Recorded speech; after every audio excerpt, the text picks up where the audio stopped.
الله الرحمن الرحيم وضرب الله مثلا قرية كانت آمنة مطمئنة يأتيها رزقها رغدا من كل مكان فكفرت بأنعم الله فأذاقها الله لباس الجوع والخوف بما كانوا يصنعون ولقد جاءهم رسول منهم فكذبوه فأخذهم العذاب وهم ظالمون فكلوا مما رزقكم الله حلالا طيبا واشكروا نعمة الله إن كنتم إياه تعبدون۔ اللہ تعالیٰ ایک بستی کی مثال دیتا ہے جو بڑی پرامن اور مطمئن تھی، اس کا رزق اس کو ہر جگہ سے بڑی فراوانی کے ساتھ پہنچ رہا تھا، پھر اس نے اللہ تعالیٰ کی نعمتوں کی ناشکری شروع کر دی تو اللہ تعالیٰ نے ان کے کرتوت کی وجہ سے ان کو یہ مزہ چکھایا کہ بھوک اور خوف ان کا پہننا اوڑھنا بن گیا، اور ان کے پاس انہی میں سے ایک پیغمبر آیا تھا مگر انہوں نے اس کو جھٹلایا۔ چنانچہ جب انہوں نے ظلم اپنا لیا تو ان کو عذاب نے آ پکڑا۔ لہذا اللہ تعالیٰ نے جو حلال پاکیزہ چیزیں تمہیں رزق کے طور پر دی ہیں انہیں کھاؤ اور اللہ تعالیٰ کی نعمتوں کا شکر ادا کرو اگر تم واقعی اس کی عبادت کرتے ہو۔ سورہ نحل کی 12، 13، 14 تین آیات آپ کے سامنے پڑھی گئی ہے۔ کل آپ کے سامنے ذکر کیا گیا تھا کہ کچھ صحابہ کرام ایسے تھے جنہوں نے بدرجہ مجبوری کافروں کے کلمہ کفر اور اللہ تعالیٰ اور رسول صلی اللہ علیہ وسلم کی شان میں گستاخانہ کلمات کہہ دیے تھے، اور ان میں سے بعض ایسے تھے جنہوں نے اسلام قبول کرنے کے بعد اسلام کو ترک کر دیا تھا۔ ایسے لوگوں کے بارے میں اللہ تعالیٰ نے بشارت دی تھی کہ اگر انہوں نے کلمہ کفر بدرجہ مجبوری کہا ہے اور مرتد ہونے کے بعد ایمان قبول کر لیا، پھر انہوں نے ہجرت کی، توبہ کیا اور اس کے بعد پھر ہجرت کر کے جہاد کیا اور صبر کیا، ایسے لوگوں کے بارے میں اللہ تعالیٰ نے بشارت سنائی تھی کہ اللہ تعالیٰ ایسے لوگوں کو بخش دیں گے۔ کیوں؟ اس لیے کہ اللہ تعالیٰ بڑے ہی غفور الرحیم ہیں، مغفرت کرنے والے، رحم کرنے والے ہیں۔ اب اس وقت جو آپ کے سامنے پہلی آیت کریمہ یعنی 112 نمبر کی پڑھی گئی ہے، اس آیت کریمہ میں اللہ تعالیٰ نے کفار مکہ کو تنبیہ کے لیے ایک بستی کی مثال پیش کی ہے۔ ایک بستی کی مثال پیش کی ہے کہ دیکھو تم سے پہلے کوئی بستی تھی، جو بستی کے لوگ بڑے ہی پرامن زندگی گزار رہے تھے، ہر قسم کی فراوانی تھی، مال و دولت کی ریل پیل تھی، باغات تھے، ہر قسم کے عیش و آرام کے سامان تھے، ان کے پاس ساری چیزیں تھیں، اور اللہ تعالیٰ نے ان کے اوپر ہر قسم کی نعمتیں نازل کر دی تھی۔ باہر سے مال آتا تھا، اندر سے باہر جاتا تھا، کسی دشمن کا کوئی خوف نہیں تھا، کوئی ڈر نہیں تھا، بڑی پرامن زندگی وہ لوگ گزار رہے تھے، ان کو کوئی خوف نہیں، کوئی اس کے اوپر جو ہے کوئی غم نہیں تھا۔ لیکن اس کے باوجود جب ان لوگوں نے اللہ تعالیٰ کی نعمتوں کی ناشکری کی تو اللہ تعالیٰ نے اس کی ہدایت کے لیے اسی میں سے جو نہایت ہی پاکیزہ صفت آدمی تھا اسی میں سے ایک رسول کو پیغمبر بنا کر کے بھیجا تاکہ ان کو بتایا جائے کہ دیکھو تمہارے اوپر اللہ تعالیٰ کی اتنی نعمتیں نازل ہو رہی ہیں اور اتنی نعمتوں کی فراوانی ہے، دولت کی ریل پیل ہے، اتنی ساری چیزیں ہونے کے باوجود بھی تم لوگ اللہ کی ناشکری مت کرو، تم لوگ اللہ تعالیٰ کا شکر ادا کرو۔ اور اللہ تعالیٰ کا سب سے بڑا شکر یہ ہے کہ معبودان باطلہ کی پرستش نہ کرو، صرف اللہ وحدہ لا شریک کی عبادت کرو، اور کسی کو دھوکہ مت دو، کسی کے سامنے جو ہے خیانت مت کرو۔ ان پیغمبر نے ان لوگوں کو راہ راست پر لانے کی کوشش کی، لیکن اس پیغمبر کو بھی ان لوگوں نے جھٹلا دیا، اس پیغمبر کی تکذیب کی، اس پیغمبر کو جھٹلایا، گالیاں دیں اور اس کے ساتھ برا بھلا سلوک کیا، تو اللہ تعالیٰ نے اس کی ناشکری کے بدلے میں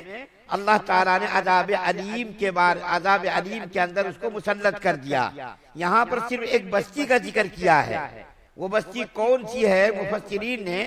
بستی کی تعیین نہیں کی ہے، بس کوئی بھی بستی ہو سکتی ہے۔ قوم نوح سے لے کر کے نبی کریم صلی اللہ علیہ وسلم تک جتنی قومیں گزری، ان قوموں میں بہت ساری قومیں ایسی تھی جس کو اللہ تعالیٰ نے آسائش اور آرام کی بہت ساری چیزیں عطا فرمائی تھی۔ جیسے کہ دیکھیے قوم سبا ہے، قوم لوط ہے، قوم ہود ہے، قوم سمود ہے، یہ بڑی طاقتور قومیں تھی، زور آور قوم، بڑے ڈیل ڈول کے لوگ تھے۔ اللہ تعالیٰ نے کو ایسی طاقت عطا فرمائی تھی، پہاڑوں کو کھود کھود کر یہ مکانات بناتے تھے، پیالے بناتے تھے، کرسیاں بناتے تھے۔ اللہ تعالیٰ نے ان قوموں کو بڑی عیش و آرام کی چیزیں عطا فرما رکھی تھی۔ ان میں سے تو بعض ایسی قومیں تھی جن کو اللہ تعالیٰ نے ایسے ایسے باغات عطا کیے تھے، چشمے اور نہریں عطا کی تھی،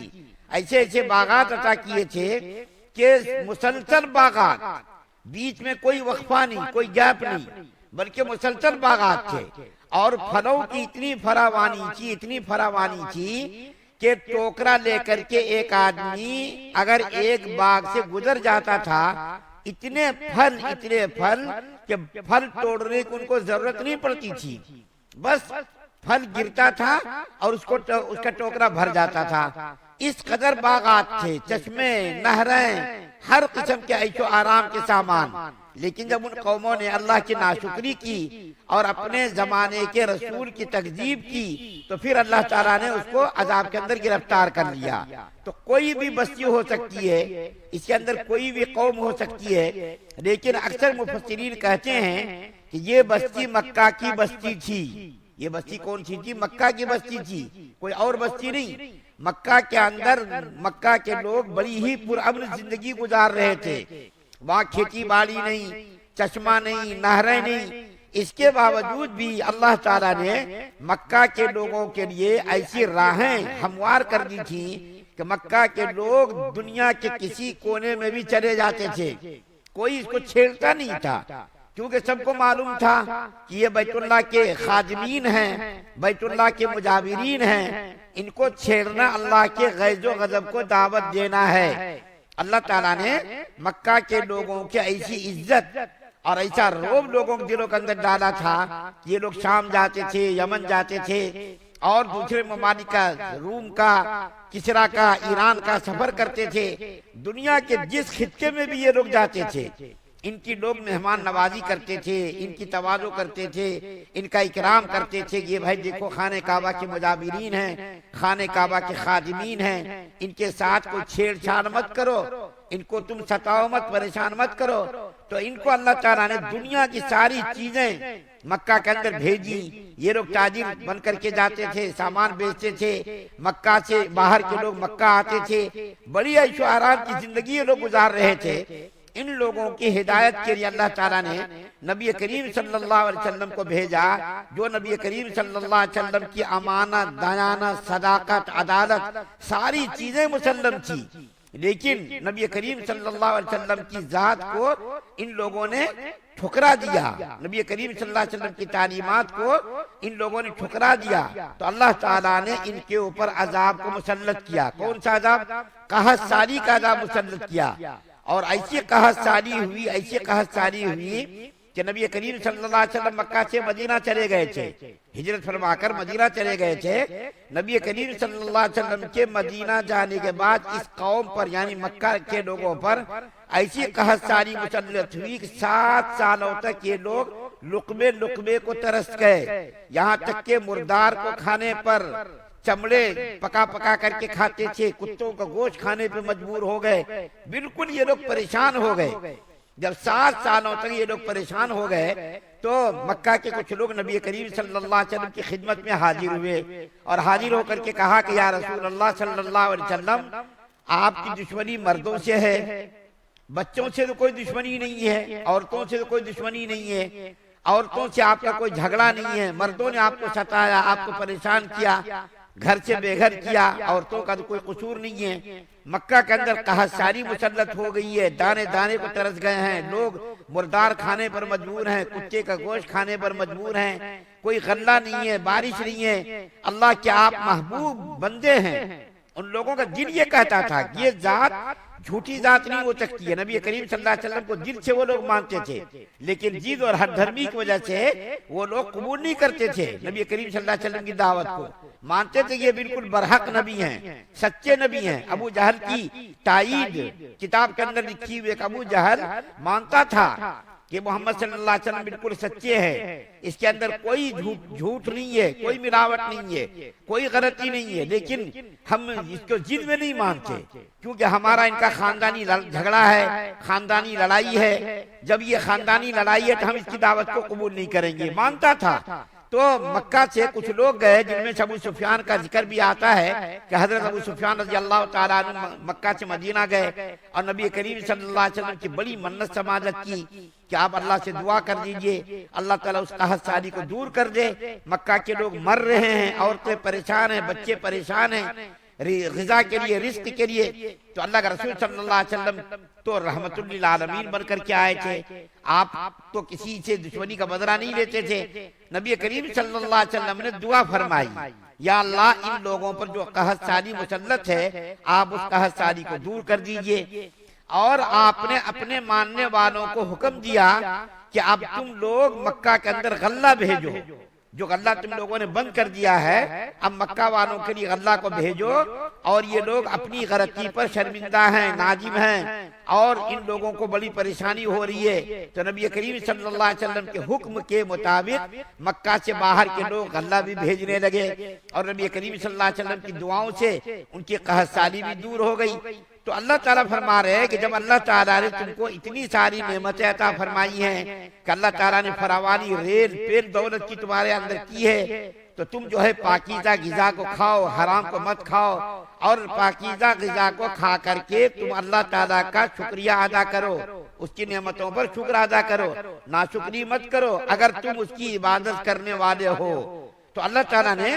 مکہ کے لوگوں کو تنبیہ کے لیے قحط سالی مسلط کر کے ان لوگوں کو مجبور کیا کہ نبی کریم صلی اللہ علیہ وسلم کی بات کو مان لو اور اللہ تعالیٰ کی نعمتوں کا شکریہ ادا کرو, نبی کریم صلی اللہ علیہ وسلم کی دعوت کو قبول کر لو. تو یہاں پر بستی کا کوئی ذکر نہیں کیا گیا, صرف ایک بستی کہا گیا. تو بہت سارے مفسرین نے یہی کہا ہے بستی سے مراد مکہ کی بستی ہے, اور بہت سارے مفسرین نے یہ بھی کہا کہ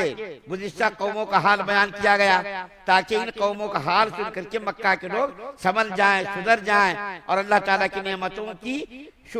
ناشکری نہ کرے, شکر جو ہے اللہ تعالیٰ کا شکر ادا کرے اور اللہ تعالیٰ کی عبادت کرے اور جو نبی بھیجا گیا اس نبی کی دعوت کو قبول کریں. اللہ سے دعا اللہ ہم سب سننے زیادہ من کی توفیق عطا فرمائے. سبحان اللہ و بحمدہ, سبحانک اللہم و بحمدک, و نشہد ان لا الہ الا انت.